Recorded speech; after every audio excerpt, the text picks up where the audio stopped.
afternoon, Michael. Thank you. Good afternoon, Perry. Good afternoon. Thank you. I hope this is going to be of interest. I'll do my best. It's a bit different when you're doing it over Zoom to when you're doing it live. So I'll try and keep it there. But if people do have questions, I think you raise your hand, and I'm happy to answer questions as we go along. So what I wanted to talk to you today is about, you see my title, Clear Skies and Cheap Petrol. And the question I suppose we're all asking ourselves is, are there any upsides at all to the coronavirus pandemic? Well, one of them obviously is petrol. This was shot the other day, 99.7 pence for petrol, which everyone gets very excited about. And the reason for petrol being so cheap is that they just can't sell the stuff. They were renting oil tankers to store it. It's coming out of the ground faster and people are burning it up. And so there's a lot of fuel dumping going on in order to get stocks off the ground. Don't think 99 pence a litre petrol is going to last for that long, but while it's there, it is at least some upside. So what other upsides can we have? Well, my particular favourite upside is this one, and that's clear skies. Those of you that have been going out at night, just looking up at the wonders of the heavens, you'll see. If you look around,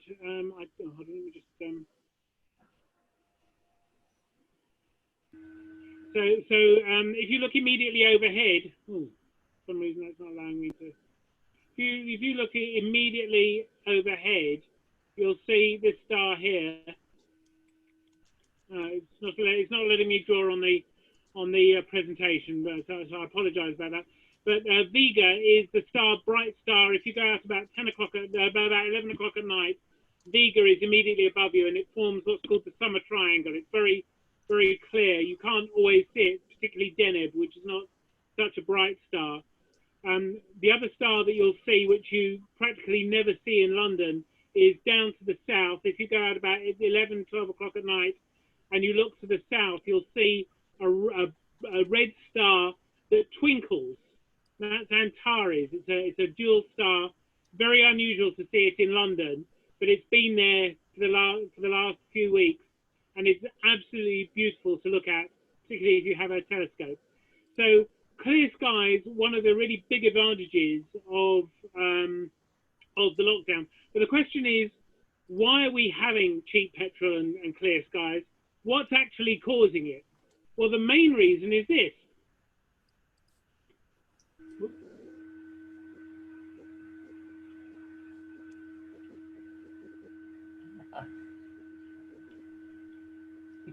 You can see your cursor moving around. Here we go. Right, try that. Right. Main reason is this. The demand for flights is down 54% at the moment. 7.5 million flights have been cancelled to IATA, and aeroplanes are one of the biggest causes of pollutants in the air. I'm going to come on and talk about pollutants in a minute, but there are 7.5 million fewer flights than there were in March, which is an astonishing amount. And of course, you'll have all seen the government briefings where the number of vehicles that are travelling have also gone down quite remarkably. And as a result of that, the amount of gases being thrown out of the atmosphere are very, very substantially down. Now, in fact, if I were to do a quick poll now and say, what gas do you think is most down? You would, maybe I'll do this. No, I won't. I'll take a wild guess and say that most of you would say it's carbon dioxide. Some nodding heads? Yeah, well, Michael's nodding his head. Can't see anyone else, but there we go. Yeah, so carbon dioxide. Well, actually, carbon dioxide is one of the main ones, but it's not the one that actually causes most of the haze in the air. The one that causes the most of their haze is nitrous oxide, which is NO2. Now, one of the things that you have to do, and I'll go on and talk about this a little bit more, but when you look at bringing in vehicles from overseas, they are interested in zero carbon, and that, of course, has an effect on the tax. But on the forms that you have to fill in for the government, the gas that they are more worried about, and the one that causes most of the diseases, is NO2, nitrous oxide. And that is the one that causes most of the lung conditions, the congestive heart problems that people have. So if you're on a very crowded, polluted road and you find your chest getting tight, it's not the carbon dioxide that's causing the problem, it's the NO2 that's causing the problem. And it's nitrous oxide that's not in the atmosphere now, which is causing pollution. And some of you, well, I don't think anyone remember, I vaguely remember this from when I was a very small boy, the famous London smogs, which were sorted out by the Clean Air Act 1952. I can just about remember the last of the smogs, which I think was in 1956. I was just 2 at the time, and I can remember we lived in Stratford in the East End at the time, and I remember being taken for a walk, and there was a bridge that crossed the railway line, and there were still trains, difficult to believe this now, but there were still trains that belted out smoke. And as you crossed this bridge, very often you got smuts. Do any of you remember this? Smuts blowing up over a bridge and landing on the I remember it was very pretty well. horrible. And there was this heavy, gassy, sulphurous smoke that was there. Anyway, we were crossing, and the smog was so bad we couldn't tell whether we were on the pavement or on the road. It was absolutely appalling. Well, after the Clean Air Act, that all disappeared. That doesn't exist anymore. So the air now is much cleaner than it was. But that doesn't mean to say it's as clean as it could be. And the evidence of that is there at 11 o'clock every night. If you go outside and you look up, you can see stars you've never seen before. And the reason for that is that the NO2 is just not there in the atmosphere anymore. It's going to come back. Incidentally, those of you that read the paper this morning will know that if you happen to live in the Caribbean and later this week in Texas, you're going to have a very similar effect to this. But that's because of dust blowing from the Sahara across the Atlantic, and it's landing and it's leaving skies a little bit like this. So they're all horrible and yellow, but that's coming from sand from the Sahara and not from nitrous oxide. So the thing is, are we concerned about it? Are we going to go back to where we were? Well, I think the short answer to that is probably not.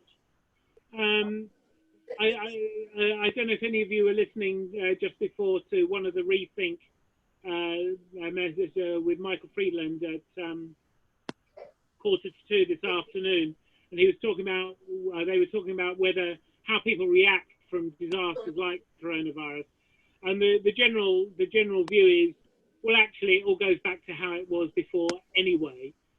So don't worry your pretty little heads about it. We'll all be back where we were this time next year anyway. Maybe we will, maybe we won't. But I think some things will definitely change. And I think part of the reason for that is this. We saw late last year and earlier this year, massive amounts of protests coming from people saying, we have to do something about climate change. Climate change is dangerous. It's causing ill health and it's hurting the planet. And we can see the effects.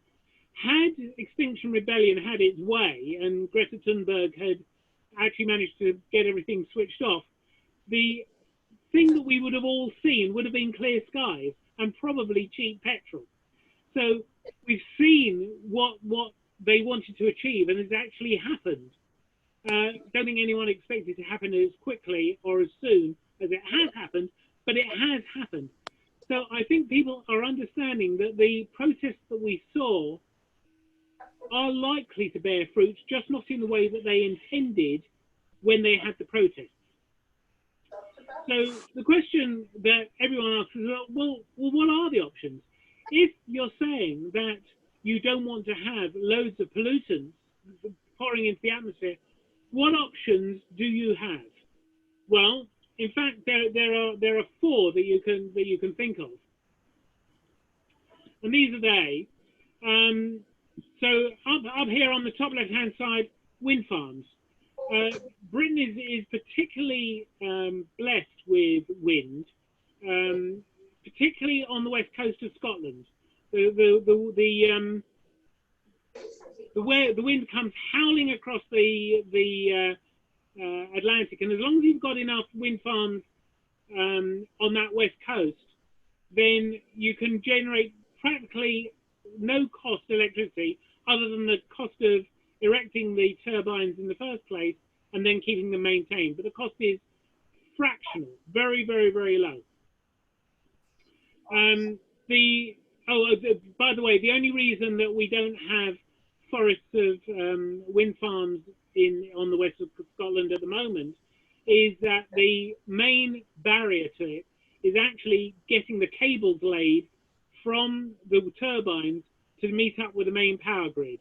That's something that's being worked on at the moment, and once that problem is solved, you'll see these turbines go up very, very quickly. There are already loads and loads of them. You will have seen loads of them as you're driving around. There's a huge number of them now in the channel. Interestingly enough, if you go to the south of Spain, you'll see that every ridgetop, every mountaintop is covered in turbines because they are less concerned about the planning laws than some people here. Even down our road, Michael, if you look left from where you are and right from where I am, a couple of the houses here now have solar panels on their roofs. The government did have a scheme to make it very worthwhile for you to put solar panels on your roof.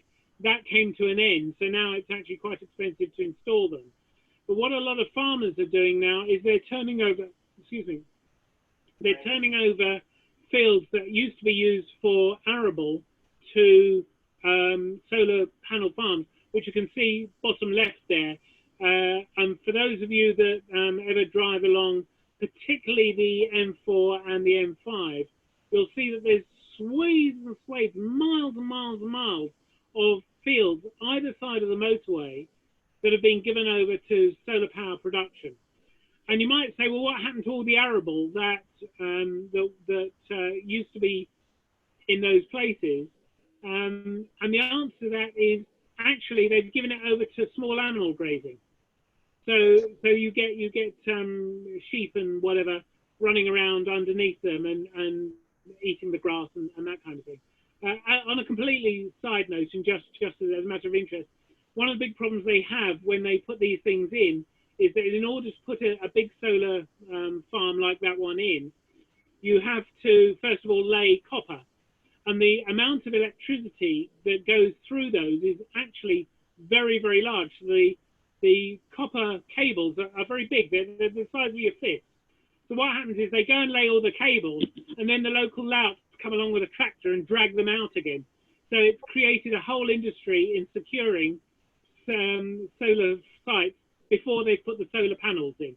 So that's a little side effect. And then the final way is nuclear. So nuclear is very, very efficient and produces lots and lots and lots of very cheap electricity with practically no pollution. Coming out of those towers, by the way, is not smoke, it's steam.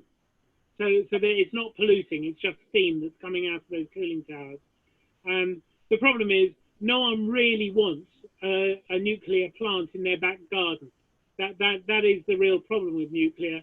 It's people that are just a little bit scared of having nuclear on their in their backyard, and so it's quite difficult to get planning permission to build nuclear power. But again, in Europe, they're far less squeamish about these things, and there are many more of them. And everyone keeps saying, well, what about 3 Mile Island? Well, fortunately, our safety protocols have got a lot better. That's not to say that there could never be an accident. Of course, you can never say never. but today it's far less likely than ever it was in the past. So going from large infrastructure to perhaps something that's a little closer to home, this is the amount of carbon that you are producing at home. So if you're a driver driving your own car and you're driving solo, you're going to be producing 310 grams of carbon for every kilometre that you do. That is a lot. Out on the highway, you actually produce less because the engine is more efficient.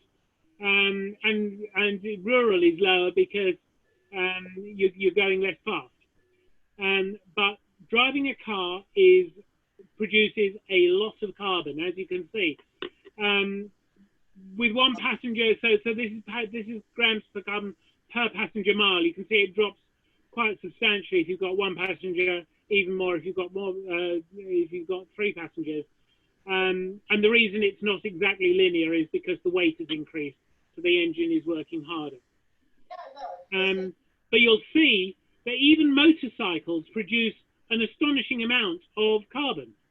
You can see that a motorcycle, just an ordinary motorcycle, that's a 250cc Honda that you'll see running up and down and making a lot of noise while they're delivering the pizza, that's generating nearly 1/4 kilogram of carbon for every kilometre.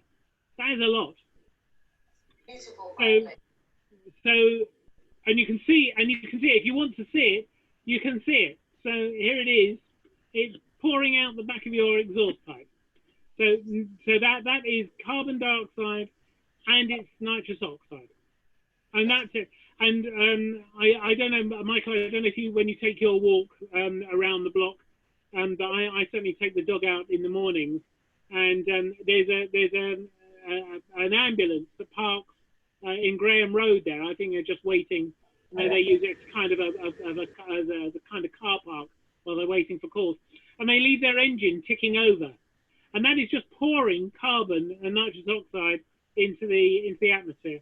I have to say, it's not unknown that I go up to them and say, as you do in airports and in a lot of European countries, if you're not actually driving, turn your engine off because you're just pouring pollutants into the atmosphere. About 15 years ago, I drove to Switzerland, and I stopped out of the shop while Miriam went into the shop for something, and people banged on the window, and it was at that time unheard of, and said, "Turn your engine off." Now, there you people were really angry, but that was Switzerland 15 years ago. I think actually in Switzerland, if I'm not mistaken, it's actually against the law to have an engine idling. Probably by now. Yeah, it's quite. Now, some of us have actually done something about it. Some of you may recognise this. Yeah, I recognise my car. That's Michael's car, in case anyone's interested. And of course, what Michael has done there is he's using a hybrid. That's a Prius, and that's a hybrid. So what that's doing is it's using the engine as he's driving to generate electricity, and it then uses that electricity as much as it can for traction. And because the car is heavier, and it's heavy primarily because it's got big batteries sitting in the pan underneath the passenger compartment, it has a lot of mass. So every time you take your foot off the accelerator, that mass carries forward and it regenerates power. So Priuses are, for the size and weight of the car, they are very efficient. So well done, Michael. I bought it 3 years ago. I don't drive very much. I've done just under 10,000 miles, and there's a very clever computer in it. It says that I now average 61 miles per gallon. There you go. So compared with a car of a similar size and weight, you would have expected that to be nearly half. Yeah. So you've effectively halved the amount of pollution, and at the same time, you've not been buying petrol, and you've not been paying tax. So I think that's a win-win-win, isn't it, Michael? I'm very happy with the car. Absolutely. So, but you can go one better. You can go one better than that, and that's to go fully electric. That's a Tesla. You know, that's 2 Teslas that are sitting and charging, and they are using they only use electric power. The big concern about electric vehicles has been up until now the range. So people are very concerned that if you couldn't just nip into a petrol station, how would you get home? And if you can't nip into a petrol station and it takes you 4 hours to charge, then all your journeys become very, very long. Well, what the top end of the market is now doing is it's able to develop fast charging. So on a fast charge car like a Tesla like that one, you'll get ranges anywhere between 210 and 300, depending on battery configuration, and you'll have that charged in about 40 minutes.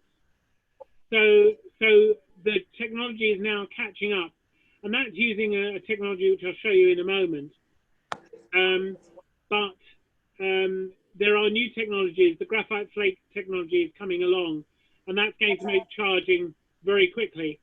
There was a company in Israel that came up with a really clever idea, which was to have the batteries suspended underneath the car in a removable tray, and you would drive into a petrol station, and a little robotic arm would come along, take out the old battery, put in a new fully charged battery, and you'd go, and your recharge time would be under a minute. Unfortunately, in order to make that work, you have to have a lot of cars that they're equipped with that equipment, and you have to have stations all over the place. So the technology for doing it just made it prohibitive.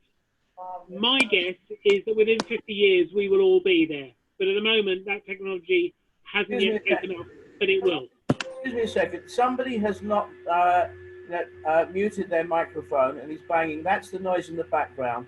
Would you please, everybody, mute your microphones, and then we want to ask Perry some questions. We will unmute.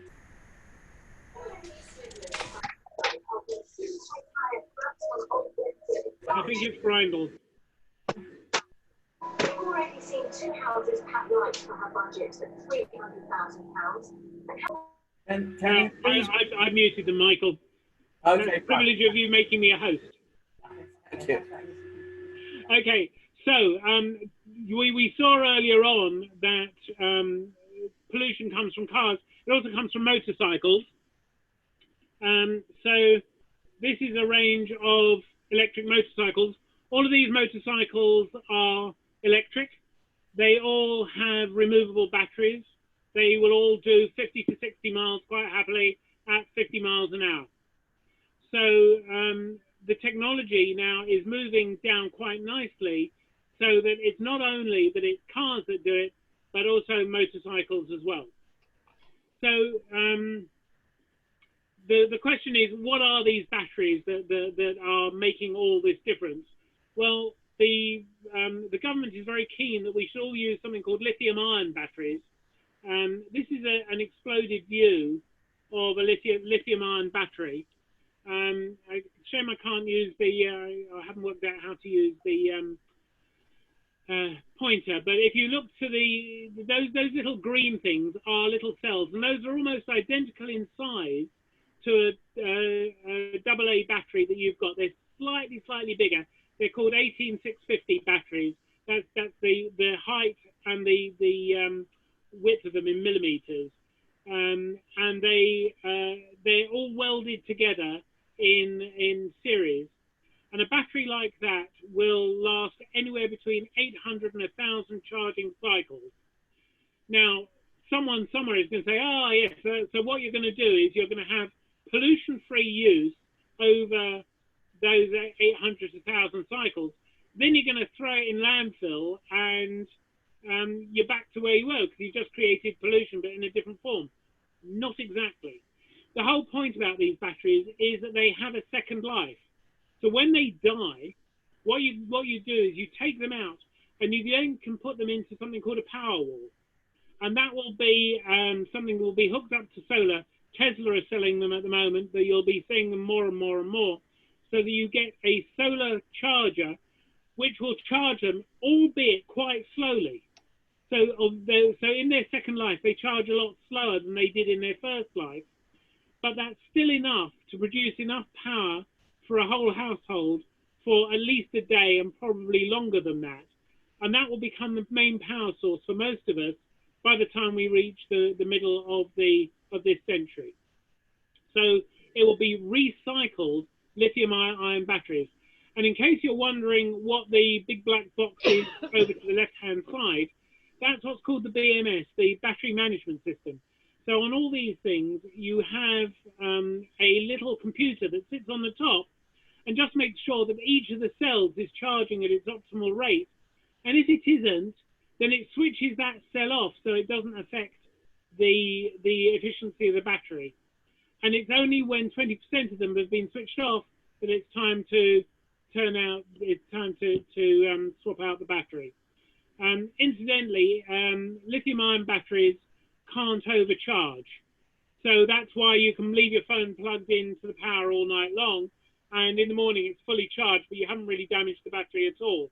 What does damage them is if you completely discharge it, and then you keep recharging it from complete discharge. They don't like that very much. They also don't like being very, very cold.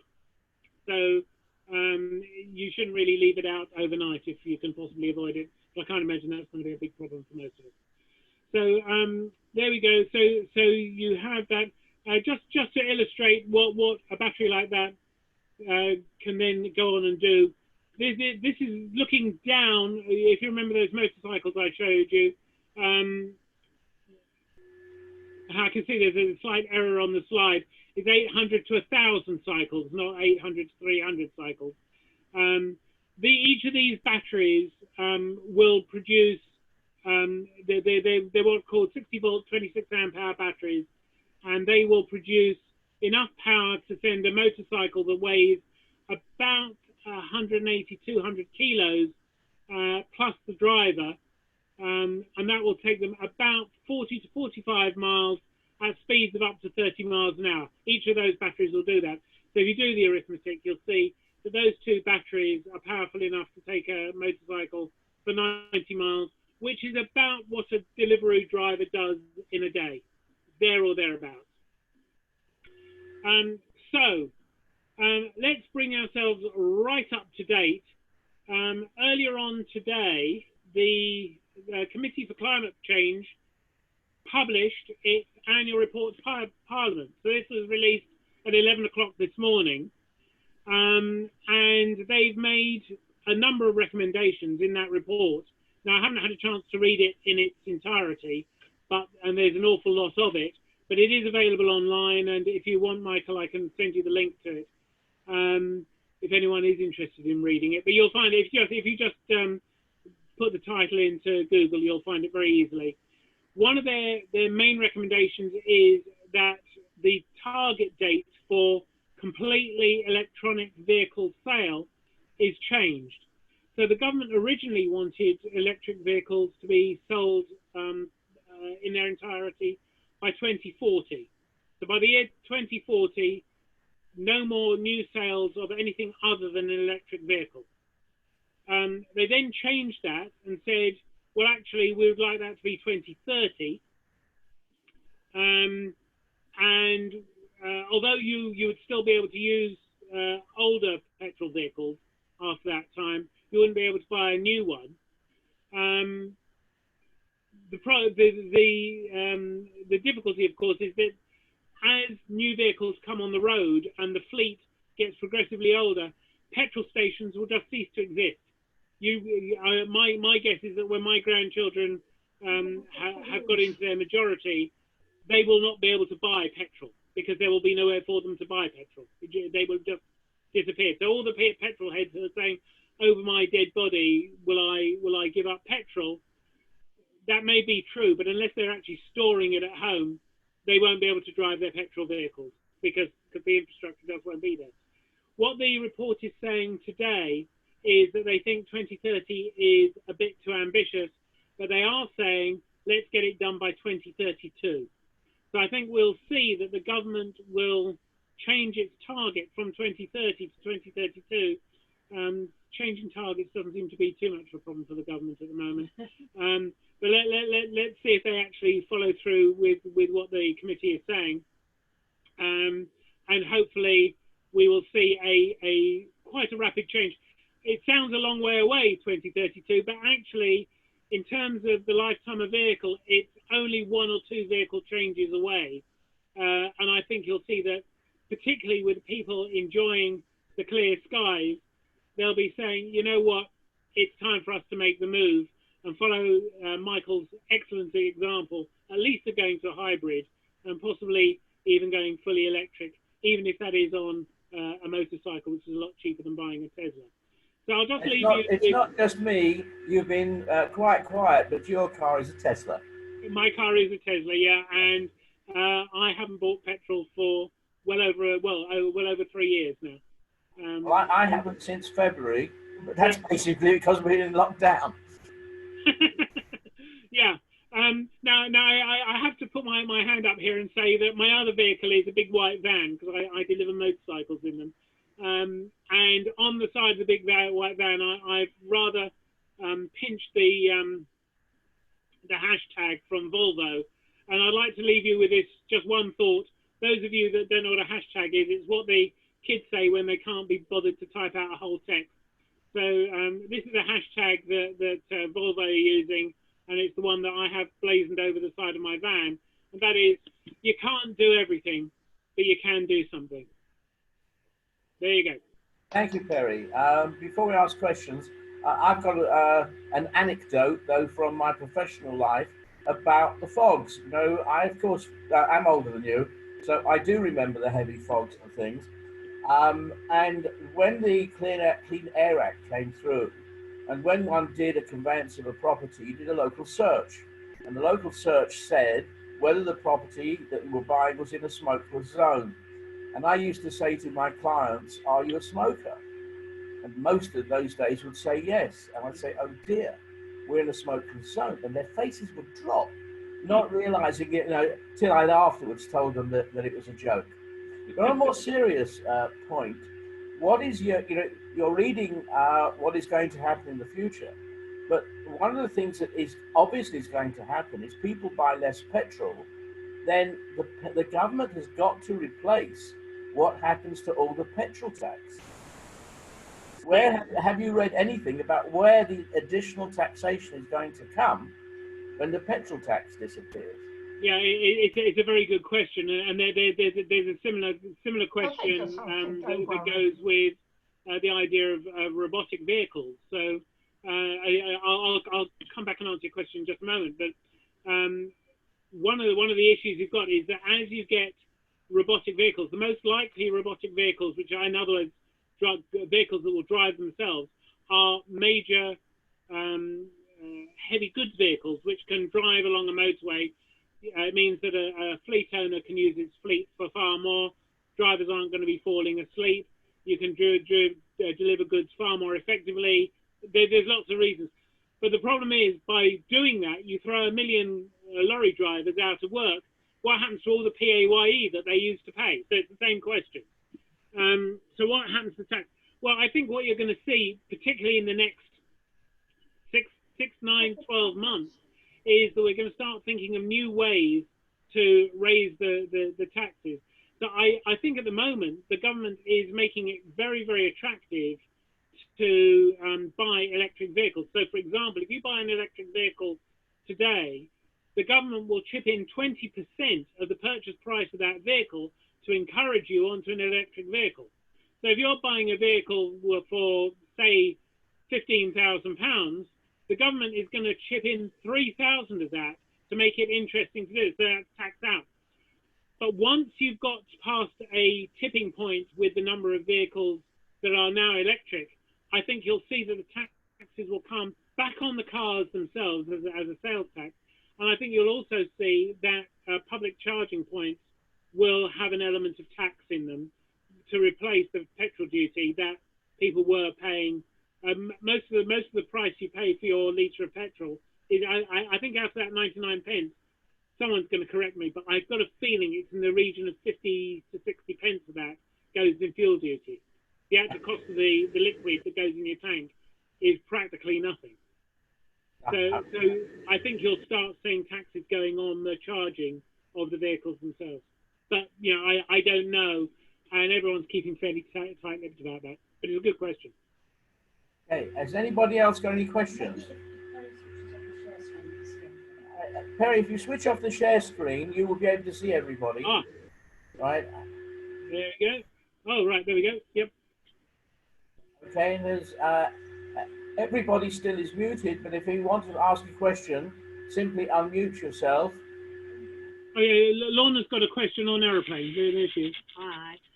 What aeroplanes going to use? They use aviation fluid at the moment, which I believe is a form of petrol. Yeah. What are they going to use in the future?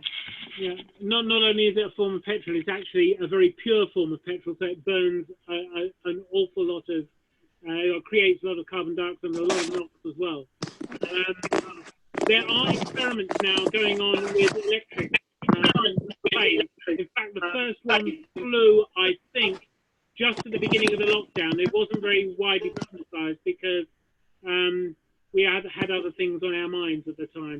But there are now aircraft that will carry 5 to 10 passengers quite comfortably over a 250, 300 mile journey purely on electric. And in fact, if I remember, there's one plane that has actually circumnavigated the globe purely on electric. So it is going to happen. The limit is the weight of the battery and the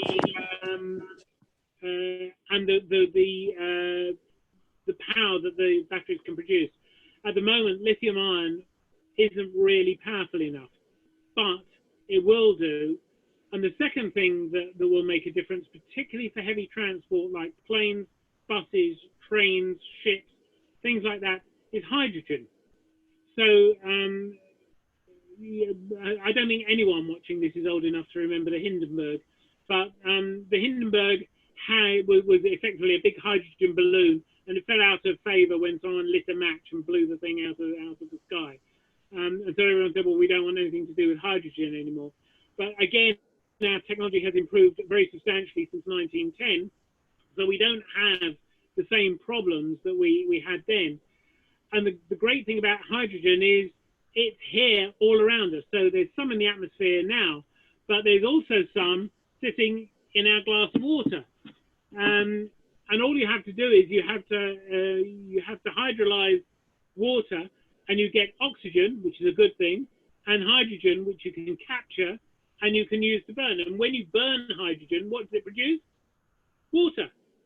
So it produces power and water. So hydrogen becomes a very effective way of producing it. So the limitation then is about the weight of your power plant to hydrolyze the water. That is getting better and better and better by the year. And in fact, yesterday, the government announced a competition to come up with portable hydrogen power plants for powering heavy vehicles like lorries, buses, ships, planes, things like that. So it's not just battery technology, but the second technology that's going to make a big difference is going to be hydrogen. And I think that's how they're going to solve, because the other thing about hydrogen is you can compress it down to a liquid, you can load it into a tank, and a plane can burn that during takeoff without having to actually make it while it's going along. So there's lots of ways of using hydrogen, but at the moment it's expensive to produce. Thank you, Perry. Is there anybody else? Okay, thank you. Thank you very much, Perry. Before we sign off, can I introduce everybody to Daniel Morgenstern? Daniel, will you wave your hand? Right, Daniel is our speaker next week. If we unmute you, you can, actually I think you need to do it yourself. I'm not sure how to do it. You can tell us what you'll be speaking about. Hi everyone, I'm Daniel. I think we've got two options, but I think we'll take one, which will be the Wandering Jew. From my accent, you can tell that I'm originally from the United States, and I grew up in Israel, and I moved to London 34 years ago.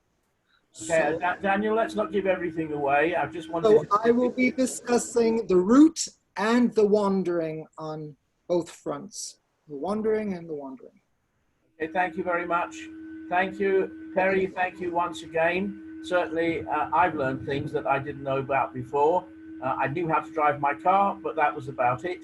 So, thank you, everybody. We will close the Zoom meeting. Thanks, and thanks again, Perry. Bye. Thank you. Thank you very much.